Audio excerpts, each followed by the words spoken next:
Hello everyone, my name is Hydramazing and I love Monster Hunter. And more specifically, I love Monster Hunter Wilds, and that's kind of what I wanted to talk about today. But first, a little bit of background about me. I started playing Monster Hunter with Monster Hunter 4 Ultimate, and from the first moment I saw Gore Magala, I completely fell in love with the franchise. And since then, I've played Monster Hunter Generations, Generations Ultimate, World, Iceborne, Rise, Sunbreak, and finally Wilds. And I have to say that there is not a single Monster Hunter game that I have played that I have ever not enjoyed. And also, of all of the base Monster Hunter games I've ever played without their ultimate expansions, Monster Hunter Wilds is my favorite. Now, this video is not meant to argue with people who do not like Monster Hunter Wilds. Everybody's entitled to their own opinion, and truth be told, there have been a lot of changes with this game that fundamentally alter the Monster Hunter formula. Instead, I wanted to focus on the positives and just talk about what I like about Monster Hunter Wilds because for better or for worse, I really like this game. And the first major positive that I wanted to focus on are the monsters because, oh my gosh, they're all so cool. Returning monsters, new monsters, it doesn't matter. Capcom really hit it out of the park from the designs, to their movesets, to their armor and weapons. Everything looks, feels, and especially sounds amazing. Like, can we just focus on some of the new monster designs for a second? Ray Dow is just an absurdly beautiful monster. So is Lala Barina, right? A flower spider is a cool concept, hard stop. And then Doshiguma, right? How ugly that bear, dog, pig thing is awesome, right? When that thing is charging you down with 3 others behind it, you feel like you're about to be trampled, and that is awesome. I also really like how monsters that have alternative versions like subspecies or variants have those new movesets baked into their original set, right? Rathian has pink Rathian moves, Gravios has black Gravios moves, Mizutsune has Soul Seer Mizu moves, and the transformation when he gets enraged looks phenomenal. And then specifically I want to talk about Rathalos as well, right? The Monster Hunter Wilds version of Rathalos, Hard Stop, is the best version of Rathalos that we have ever gotten in any Monster Hunter game. And I will die on that hill, right? His moveset is so cool. The new fireball explosions he has are so cool. The fire effects in Wilds generally look really amazing. But I think this Rathalos is just so cool and so emblematic of that King of the Skies mantle. And it goes underappreciated because people just don't really talk about Rathalos anymore. And then don't even get me started on Zoshia. What an amazing concept for a monster, right? The ability to kind of transform and change the properties of each of its body parts, revealing a pseudo-artificial black dragon underneath. What an awesome fight, what awesome sound design and music and transformations. All of it is really, really, really cool.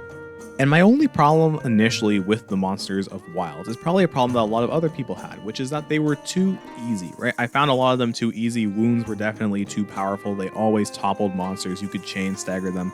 We all understand that. But with the introduction of 8-star and especially the introduction of 9-star monsters, I feel like that difficulty problem has been sufficiently remedied, right? These monsters hit like actual freight trains and it's awesome. And this kind of leads me into my second positive, which are the weapons. Oh my goodness, the weapons. I can't speak for every single one of them, but I play primarily Lance, Hunting Horn, and Hammer. And I can say at least for those 3, they feel phenomenal.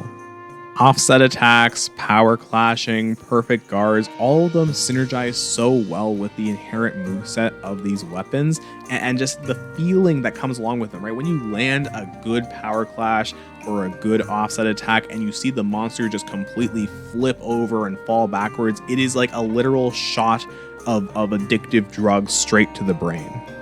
Plus, in general, when just speaking about gear, I think it's very underappreciated how early we got layered armor and layered weapons, right? They act as a pseudo endgame for most hunters because, Fashion Hunter is the true monster hunter.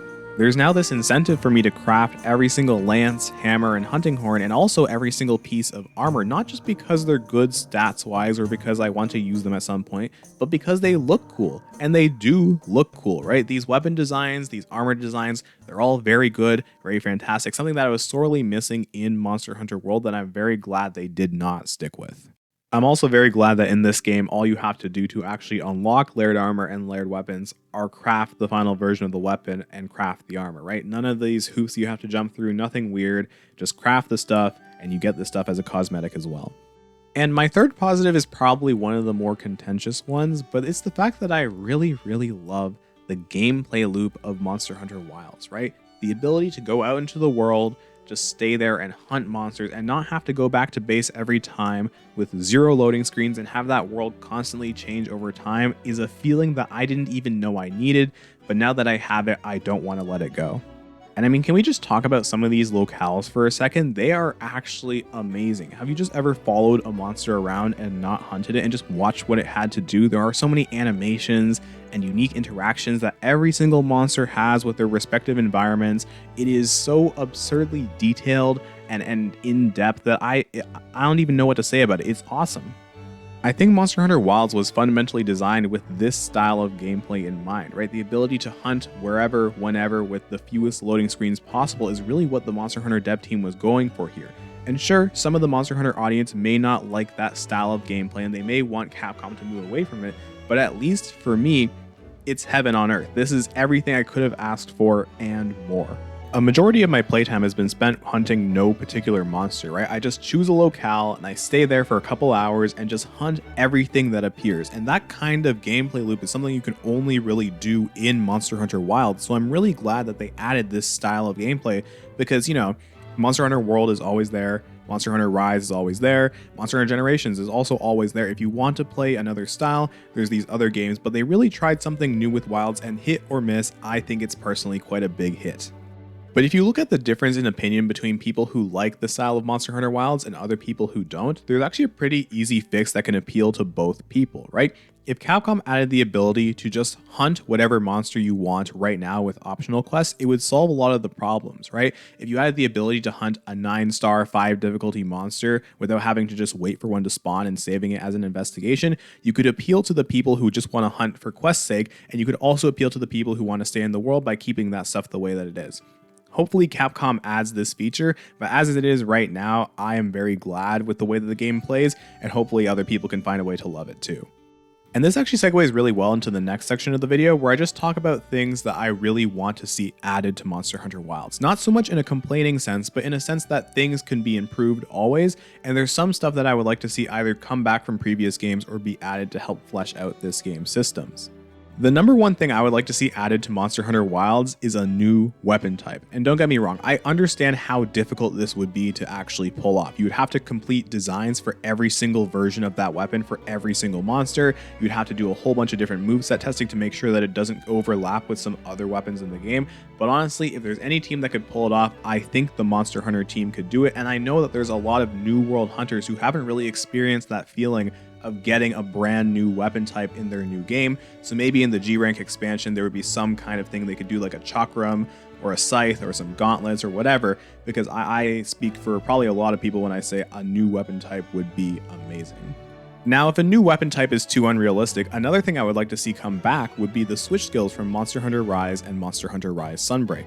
They don't have to be as extreme as they were in Monster Hunter Rise, but I feel like a degree of moveset customizability would be something that a lot of players would enjoy, right? The ability to choose between a faster style of gameplay or one that's more sturdy with the greatsword, or choosing to focus on KO or exhaust with the hunting horn. All these abilities that they could kind of add to the game that aren't game breaking or anything really unrealistic, but also add this kind of personalization to your moveset that a lot of hunters could kind of mix and match with. The third thing I'd like to see is some ability to display the small endemic life that you have captured, right? In Monster Hunter World Iceborne, you had the ability to go into your little house and put all those monsters around for a display, and I really want something similar to that in Monster Hunter Wilds. Now, it doesn't have to be a full, one-bedroom apartment or anything, but maybe the ability to display them around camp, or just have them around like your pop-up camps, or some ability to visualize them in the open world would be very nice, because I put a lot of time into capturing small endemic life, and a lot of other people have too, and I think the ability to get rewarded for that would be pretty awesome. And the final thing I like to see added to Monster Hunter Wilds, and this is more so for the expansion, are Elder Dragons. Now, I do understand that the developers have said they wanted to take a step back from Elder Dragons to kind of improve the mysticism and just absolute amazement that we feel when we see them, but I do feel like it has been enough time. We've been getting our butts kicked by Legiacris, Seregios, Gormagala, these non-Elder Dragon monsters. It's time for the big boys to step in and really just drag us around. I also think there could be some unique mechanics with Elder Dragons and their ability to change the weather with Monster Hunter Wilds' weather engine, because it's already in the game, and having something like Teostra entering the map and suddenly everything becomes scorching hot would not only be a cool thing to see, but it would also really flex the power of the difference between a strong monster and an Elder Dragon. And that's pretty much all I have to say. I really like Monster Hunter Wilds. I think it's a very good game with a few obvious flaws, and I'm really glad I got the chance to kind of share with you guys what I love so much about this game, and hopefully I accomplished all of that. Monster Hunter is still one of my favorite franchises of all time by far, and I'm really excited to see where the franchise goes in the future. Thank you for watching.